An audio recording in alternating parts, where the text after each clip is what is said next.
Welcome friends. Jharkhand अधिविद्य परिषद रांची यानी कि झारखंड एकेडमिक काउंसिल रांची की ओर से वार्षिक माध्यमिक एवं इंटरमीडिएट यानी कि 10th और 12th 2026 के एग्ज़ाम का आवेदन पत्र स्वीकार करने से संबंधित सूचना जारी कर दिया गया है। तो आप देख सकते हैं कब से आपका फॉर्म फिलअप होने वाला है।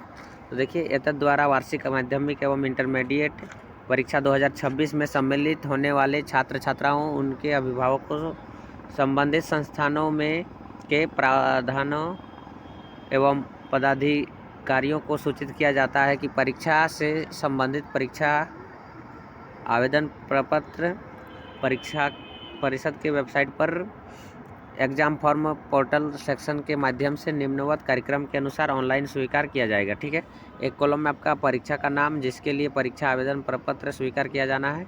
एक कॉलम में आपका शुल्क विवरणी यानी कि कितना शुल्क लगने वाला है, सारा कुछ आपका यहाँ शुल्क विवरणी यानी कि बिना विलम्ब दंड के साथ आपका कब से होने वाला है। ठीक है, और एक कॉलम में आपका परीक्षा आवेदन प्रपत्र स्वीकार करने एवं चालान जनरेट करने की तिथि, और एक कॉलम में आपका ऑनलाइन या आरटीजीएस के माध्यम से शुल्क जमा करने अंतिम तिथि करने का। ठीक है, तो देखिए, आपका वार्षिक माध्यमिक 2026 के लिए यानी कि 10th एग्ज़ाम 2026 के लिए विलम्ब शुल्क रहित यानी कि बिना विलम्ब शुल्क के साथ आपका 18 नवंबर 2025 से 5 दिसंबर 2025 तक है। ठीक है,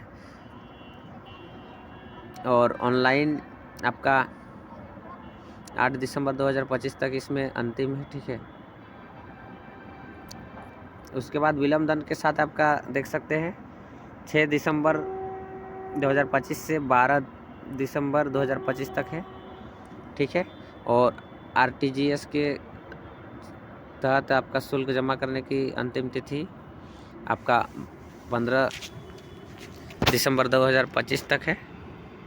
उसके बाद आप देख सकते हैं इंटरमीडिएट का 2026 का एग्ज़ाम देने के लिए आपको आर्ट्स, कॉमर्स और साइंस का बिना विलम्ब शुल्क के साथ आपका 18 नवंबर से स्टार्ट हो रहा है और 5 दिसंबर तक चलेगा। ठीक है, और इसमें आपका जमा करने का शुल्क जो है अंतिम तिथि 8 दिसंबर 2025 तक है।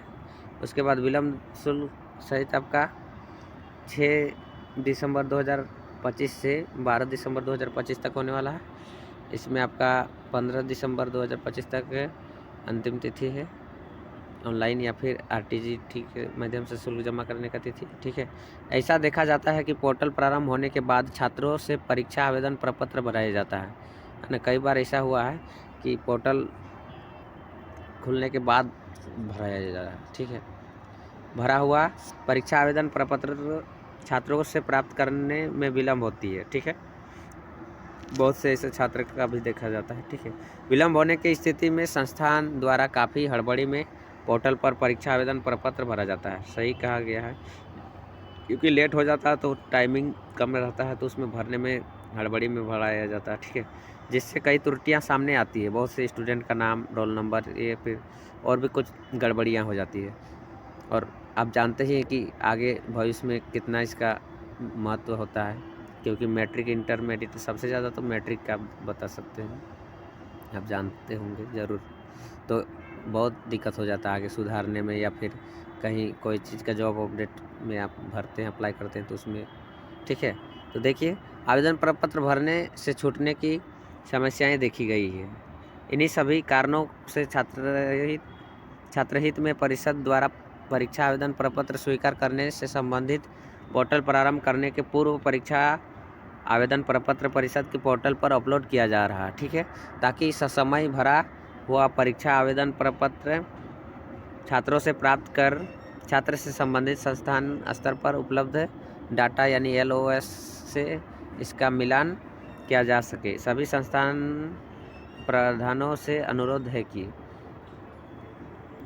यानी कि स्कूल के प्रिंसिपल से अनुरोध है ये, उक्त परीक्षा आवेदन प्रपत्र को डाउनलोड कर संबंधित छात्र छात्राओं को उपलब्ध कराना सुनिश्चित किया जाए।